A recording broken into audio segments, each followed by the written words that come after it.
എന്നെ സംബന്ധിച്ചിടത്തോളം. ഭയങ്കര വിലയാ പറഞ്ഞില്ല, പക്ഷെ എന്നോട് അവര് പറഞ്ഞു.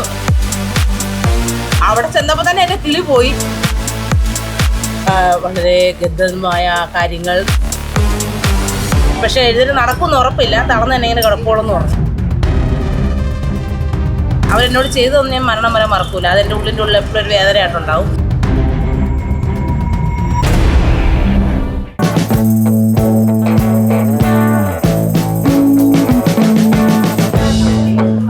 ഹലോ, ഹായ് സുചേച്ചി. ഇറ്റ്സ് ഫ്രഷ് മീഡിയ എന്ന് പറഞ്ഞ പുതിയൊരു യൂട്യൂബ് ചാനലിൽ നിന്നാണ്. ഇറ്റ്സ് ഫ്രഷ് മീഡിയ എന്ന് പറഞ്ഞ പുതിയൊരു യൂട്യൂബ് ചാനലിന്റെ പേരാണ്. കഷ്ടപ്പെട്ട് കണ്ടുപിടിച്ചാണ്. ഒന്ന് പറഞ്ഞ് ഞങ്ങളുടെ ഫാൻസുകളെ ഒന്ന് മോട്ടിവേറ്റ് ചെയ്ത് ഇങ്ങോട്ട് ചാനലിലോട്ട് ആകർഷിക്കും. It's fresh media. അതെ, അപ്പൊ നമ്മുടെ പ്രോഗ്രാമിന്റെ പേര് ഹാൻഡ് മേക്ക് എന്നാണ്.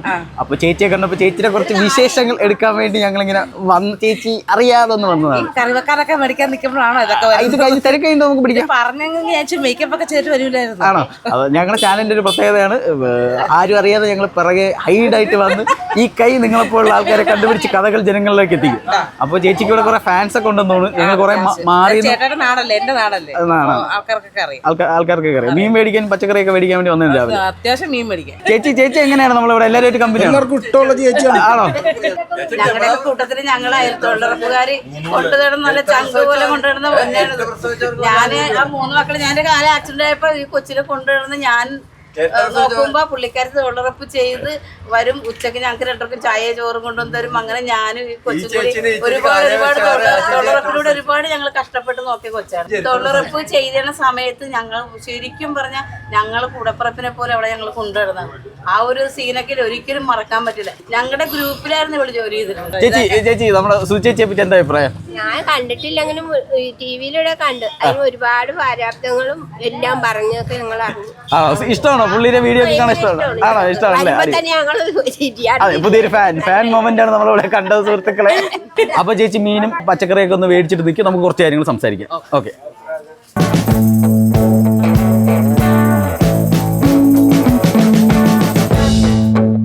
ചേച്ചി, സാധാരണ ഒരു വീട്ടമ്മയായിരുന്ന സുചേച്ചി ഇന്ന് എന്റെ മുമ്പിൽ നിൽക്കുന്നത് സെലിബ്രിറ്റി സുധിമോളായിട്ടാണ്. ഒരു സിനിമയിലൊക്കെ അഭിനയിച്ച് സെറ്റായിട്ട് നിൽപ്പുണ്ട്. എന്താണ് ഇതിന് പറയാനുള്ളത്? ഭയങ്കര സന്തോഷമല്ലേ. ഞാനൊക്കെ സിനിമ വരുന്നതല്ലേ ഓർത്താണോ ഈ തൊഴിലുറപ്പും ചെയ്ത് ഇവിടെ റേഷൻ കടയിൽ നിന്നൊക്കെ ഞാൻ ഇപ്പൊ ഒരു സിനിമ നടിയായില്ലേ. അത് ഭയങ്കര സംഭവമല്ലേ എന്നെ സംബന്ധിച്ചിടത്തോളം. ഞാൻ ആദ്യം വിചാരിച്ച പാസിംഗ് ആയിട്ട് എന്തെങ്കിലും സംഭവം എന്നാണ് വിചാരിച്ചത്. അത് കഴിഞ്ഞിട്ടാണ് ഒരു 20-25 മിനിറ്റോളം ഡയലോഗ് ഉണ്ടായിരുന്നു. അപ്പൊ കൈ നൊക്കെ ഇട്ട് പറഞ്ഞോളാൻ പറഞ്ഞിട്ടുണ്ടായിരുന്നു. ഞാൻ കൈ നൊക്കെ ഇട്ട് അലക്കി. പക്ഷെ എനിക്കറിയാമില്ലായിരുന്നു ആ ചില്ലുകുട്ടി പോയത്. പിന്നെ ഞാൻ ഈ പറഞ്ഞ കാര്യം ഒന്നുകൂടെ പറയണമെന്ന് എനിക്കറിയാം. ഡബ്ബിംഗാണ് ചേച്ചി ഉദ്ദേശിക്കുന്നതല്ലേ? ഏതാ ചേച്ചി നമ്മുടെ പടം ഏതാണ്? തഗ് എന്നാണ് സിനിമ. ആരൊക്കെയാ കൂടെ? ധ്യാൻ ശ്രീനിവാസൻ, ബിന്ദു പണിക്കര്. എന്റെ ഭർത്താവോട്ട് അഭിനയിക്കുന്നത് മനോജ് എന്ന് പറഞ്ഞൊരു മിമിക്രി ആർട്ടിസ്റ്റ്. ധ്യാൻ ശ്രീനിവാസൻ എന്ന് പറഞ്ഞ പുള്ളിയോട് അഭിനയിച്ചപ്പോ എങ്ങനെയാണ് എക്സ്പീരിയൻസ്? ഭയങ്കരമല്ലേ. ആ പുള്ളിയുടെ തന്നെ ഒരു അവാർഡ് വാങ്ങിയിട്ടുണ്ട് കഴിഞ്ഞ ദിവസം കൊച്ചിയിൽ. സോഷ്യൽ മീഡിയയിൽ ഏറ്റവും കൂടുതൽ ഫീമെയിൽ കോമഡിക്കുള്ള അവാർഡ് ഞാൻ വാങ്ങിച്ചിട്ടുണ്ടായിരുന്നു. അത് ധ്യാൻ ശ്രീനിവാസൻ ആയിരുന്നു മേടിച്ചത്. ചേച്ചിക്ക് എന്ത് മനസ്സിൽ തോന്നുന്നത് ചേച്ചി അതപ്പോ പറയുക. ഓൺ ദ സ്പോട്ട് എന്ത് വായിൽ വരുന്നത് നമ്മൾ അപ്പം അടിക്കും. ധ്യാൻ ശ്രീനിവാസനോട് അങ്ങനെ എന്തെങ്കിലുമൊക്കെ പറഞ്ഞായിരുന്നോ? പറഞ്ഞില്ല, പക്ഷെ എന്നോട് അവര് പറഞ്ഞു കോട്ടയം ഭാഷയെ പുള്ളിനോട് ട്രോളാൻ പറഞ്ഞു. പക്ഷെ ഞാൻ അവിടെ വളരെ ബുദ്ധിപരമായി കൈകാര്യം ചെയ്തു. അതായത് ചേച്ചി അവാർഡ് വാങ്ങിക്കാൻ പോയ സമയത്താണോ പറയുന്നത്? അപ്പൊ ഞാൻ പറഞ്ഞില്ല. കാരണം എന്താ വെച്ചാൽ പുള്ളിക്കൊന്നാ നല്ല ഫാൻ ബേസ് ഉള്ള ഒരാളാണ്. ഞാൻ അവിടെ പോയി പുള്ളിയെ ട്രോൾ ചെയ്ച്ചും ആ ആൾക്കാരെ എന്നെ വന്ന് ട്രോളിന്റെ ആവശ്യമാണ്. ഞാൻ പറഞ്ഞു എന്റെ ഭർത്താവിന് മാത്രമേ ട്രോളത്തുള്ളൂ എന്ന് പറഞ്ഞു രക്ഷപ്പെട്ടോ. സിനിമ സെറ്റിൽ എങ്ങനെ ഉണ്ടായിരുന്നു? പുള്ളിയായിട്ടുള്ള കോമ്പിനേഷൻ സീനൊക്കെ ഉണ്ടായിരുന്നു? ഒരുമിച്ചുള്ള സീൻ അങ്ങനെയല്ല. അപ്പൊ ചേച്ചി ആരുടെ കൂടെ നമുക്ക് കോമ്പിനേഷൻ സീനുകൾ? മനോജ് എന്ന് പറയുന്ന പിന്നെ സാധിക എന്ന് പറയുന്ന നടിയാണ്. അവരുടെ കൂടെയാണ് ചെയ്തത്. അതന്നെ അവരെയൊക്കെ ഞാൻ ആദ്യമായിട്ട് കാണുകയല്ലേ. വെണ്ണക്കുളം പോലെയൊക്കെ തന്നെ കണ്ടിട്ട് എനിക്ക് ആകെ നാണമായിരുന്നു അവരുടെ നിന്നിട്ട്. എന്നിട്ട് പിന്നെ ബാക്കി ആ സിനിമയിലെത്തി അതിനുശേഷം ഡബ്ബിങ് ആ ചില്ലുംകൂട്ടിൽ നിന്നുള്ള അനുഭവം എന്താ?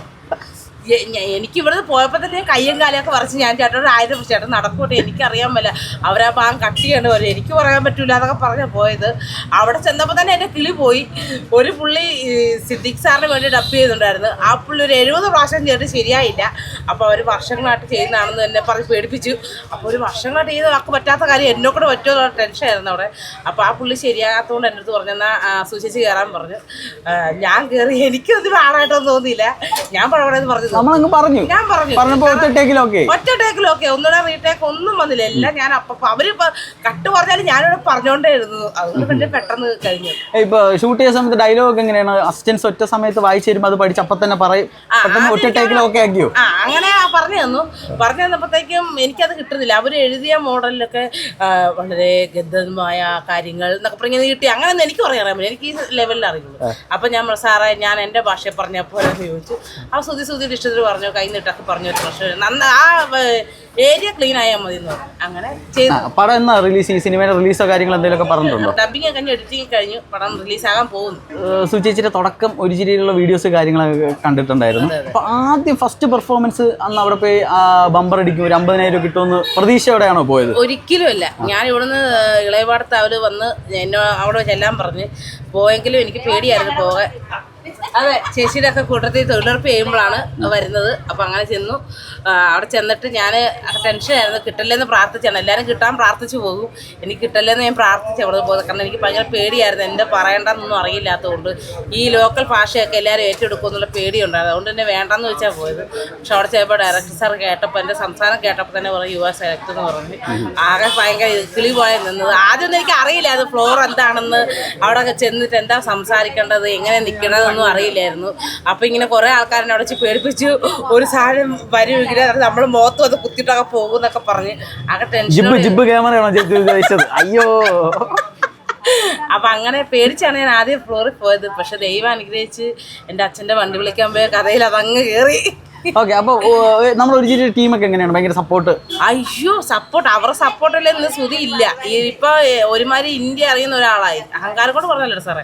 എനിക്ക് അവാർഡിന് ഉള്ള ഡ്രസ്സൊക്കെ എനിക്ക് ഇറ്റലിയിൽ നിന്ന് വന്ന ഡ്രസ്സാണ് അതൊക്കെ. അപ്പൊ അത്ര ലോകം അറിയുന്ന ഒരാളായിരുന്നു. അപ്പൊ അതിലൊക്കെ എനിക്ക് ഭയങ്കര സന്തോഷമാണ്. അപ്പോൾ അത് മഴയിൽ മനോരമ ഒരിച്ചിരി ബമ്പർ ടീമാണ് എന്നെ സുധിമോൾ എന്ന വ്യക്തി ഇത്ര വലിയ ആളാക്കിയത്. അതുകൊണ്ട് എനിക്ക് ഒരിക്കലും മറക്കാൻ പറ്റില്ല. ബാക്കി എങ്ങനെ വീട് വെക്കുന്ന ബാക്കി കാര്യങ്ങൾ പെര വെക്കുന്നതിന്റെ പരിപാടിയൊക്കെ എന്താ വെച്ചാൽ നമ്മൾ സ്ഥലം ഇല്ലായിരുന്നല്ലോ, സ്ഥലം മേടിക്കാനായിട്ട് ഇരിക്കുവായിരുന്നല്ലോ.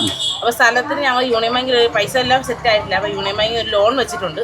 ആ ലോൺ കിട്ടിയ ഉടനെ ഈ മാസം നമ്മൾ സ്ഥലം സെറ്റ് ആക്കും. അപ്പോൾ ഫിലോക്കലി ഫൗണ്ടേഷൻ പെര വെച്ചായിരുന്നു. അവരാണ് പെര വെച്ചിരുന്നത്. അപ്പോൾ നമ്മൾ സ്ഥലം മേടിക്കും, അവര് പെര വെച്ച് തരും അല്ലേ? അപ്പൊ അതിന്റെ കാര്യങ്ങളൊക്കെ ഏകദേശം സെറ്റായി വരുന്നുണ്ട്. അപ്പൊ ഞങ്ങളൊക്കെ വിളിക്കുമോ പെര വെക്കുമ്പോഴത്തേക്ക്? പിന്നെ തീർച്ചയായും നിങ്ങളൊന്നും വരണ്ടേ, വീടൊക്കെ എല്ലാവരും കാണിക്കണ്ടേ. അപ്പൊ നമ്മൾ വീട് വെക്കുന്ന കാര്യങ്ങളൊക്കെ പറഞ്ഞു. അപ്പൊ വീടിന് എന്താ പേരിട്ടേക്കുന്നത്? അയ്യോ, ഞാൻ എൻ്റെ ഫ്ലോറിൽ പറഞ്ഞിട്ടുണ്ട്, മഴവിൽ മനോരമ ഫ്ലോറിൽ പറഞ്ഞിട്ടുണ്ട്. എൻ്റെ വീടിന് എത്ര ഇതാണേലും ഞാൻ മഴവിൽ നിന്ന് പേരെടുത്തോളൂ. കാരണം മഴവിൽ മനോരമയിൽ വന്നതിന് ശേഷമാണ് ശ്രുതി എന്തെങ്കിലും ആയിട്ടുണ്ട് ആയേക്കണം. അപ്പോൾ ആ ഒരു നന്ദി മറന്ന ഒരു കാര്യം ഞാൻ ചെയ്യില്ല. എൻ്റെ വീടിന് മഴവിൽ മനോരമ പേര് വിടും, മഴവിലിൻ്റെ ചിഹ്നവും.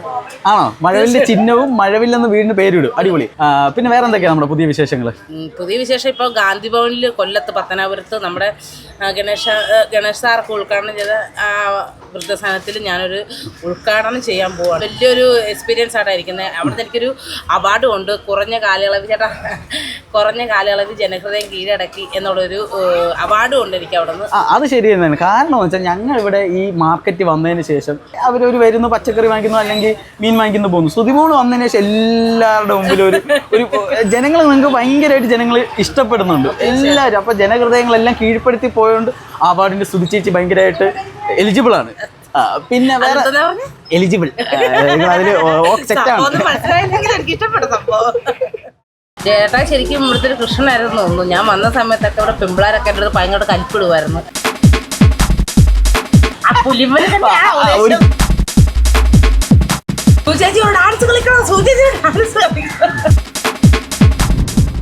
റേഷൻ കാർഡിന് പേര് മാറ്റണം, തൊഴിലുറപ്പിന്റെ കാർഡിന് പേര് മാറ്റണം. തൂങ്ങിയുടെ 4ാമത്തെ ദിവസമാണ് ഞാൻ മെമ്പർഷിപ്പ് ചെയ്യുന്നത്.